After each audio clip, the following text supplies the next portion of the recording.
राजेश अपनी भाभी नीलम का लाडला था। नीलम भी राजेश को अपने बेटी की तरह प्यार करती थी।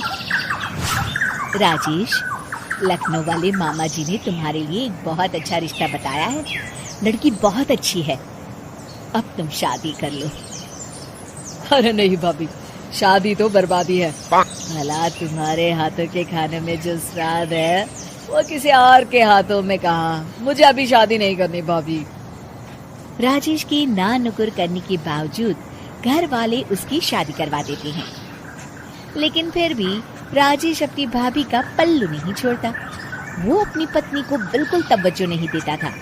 उसके लिए उसकी पत्नी सुधा का होना ना होना बराबर था। अरे राजेश, तुम अकेले बाहर जा रहे हो, सुधा को भी लेते जाओ।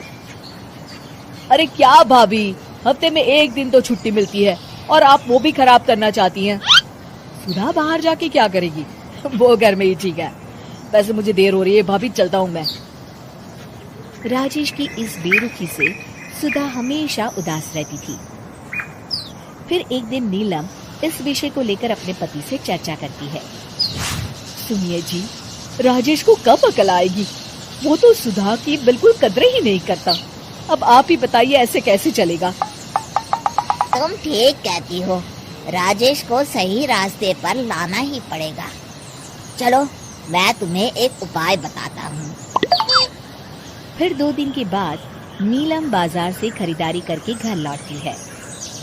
ये लीजिए माँ जी, मैं आपके लिए नई साड़ी लेकर आई हूँ। बबलू, ये तुम्हारे लिए। नीलम सबके लिए कुछ न कुछ लेकर आती है। भाभी, आप मेरे लिए कुछ नहीं लेकर आई क्या? अरे राजेश, तुम क्या समझते हो, मैंने कोई बैंक खोल रखा है या फिर घर के आंगन में पैसों का पेड़ लगा रखा है? तुम हर बात के लिए मुझसे उम्मीद क्यों रखते हो? अब बड़े हो गए हो, अच्छा कमाते हो।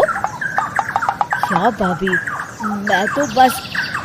अरे बस भी करो, तुम्हारी ये बच्चे जैसी नासमझ बातें सुनने के लिए मेरे पास बिल्कुल वक्त नहीं है। नीलम राजेश को झिड़ककर वहाँ से चली जाती है। राजेश अचानक अपनी भाभी का ये रूप देख असमंजस में पड़ जाता है। फिर एक दिन नीलम रसोई घर में खाना बना रही होती है कि तभी राजेश वहाँ आता है। भाभी, आज मैंने अपने बॉस से वादा किया है कि उनके लिए आपके हाथों का बना गाजर का हलवा लेकर आऊंगा। आपके हाथ से बने गाजर के हलवे में तो जादू है, जादू। मेरे बॉस तारीफ करते नहीं थकते। प्लीज अब जल्दी से बना दीजिए ना भाभी। नीलम राजेश के ऊपर भड़क जाती है। तुम्हारा दिमाग खराब है क्या?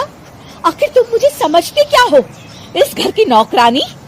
जब देखो तब फरमाइश करते रहते हो, भाभी ये बना दो, भाभी वो बना दो। अरे तुम्हारी पत्नी सुधा भी तो इस घर में रहती है, तुम उससे कुछ क्यों नहीं कहते? भाभी, आप इस तरह की बातें क्यों कर रही हैं? अरे बस भी करो राजेश, मेरा दिमाग और मत खराब करो, जाओ यहाँ से। अपनी भाभी का इस तरह बेरुखी भरा बर्ताव देख राजेश को बड़ा बुरा लगता है और वो उदास होकर अपने कमरे में बैठ जाता है। तभी उसकी पत्नी सुधा वहाँ आती है। क्या हुआ जी, आप इस तरह उदास क्यों बैठे हैं? राजेश अपनी पत्नी को सारी बात बताता है। राजेश की बात सुनकर सुधा मुस्कुराती कहती है, बस इतनी सी बात। चलिए जी, मैं आपके बॉस के लिए गाजर का हलवा बना देती हूँ। अरे छोड़ो, तुमसे नहीं हो पाएगा, रहने दो।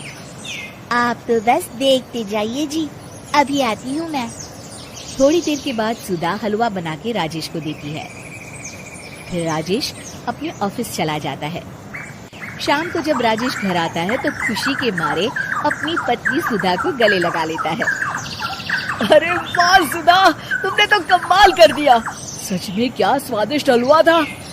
मेरे बॉस बहुत तारीफ कर रहे थे और इस हफ्ते घर आ रहे हैं तुम्हारे हाथों का खाना खाने।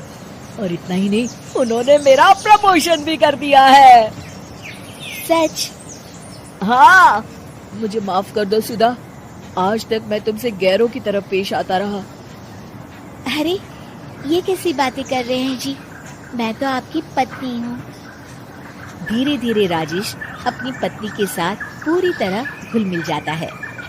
और अपना ज्यादातर समय सुधा के साथ बिताने लगता है और उसकी हर छोटी मोटी जरूरतों का ख्याल भी रखता है। ये देख राजेश के भैया और भाभी बहुत खुश होते हैं।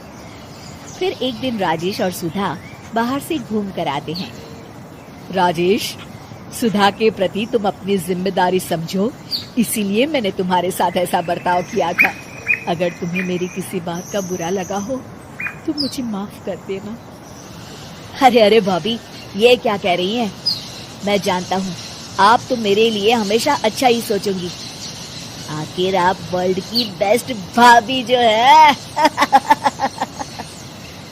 इसे कहते हैं अंत भला तो सब भला।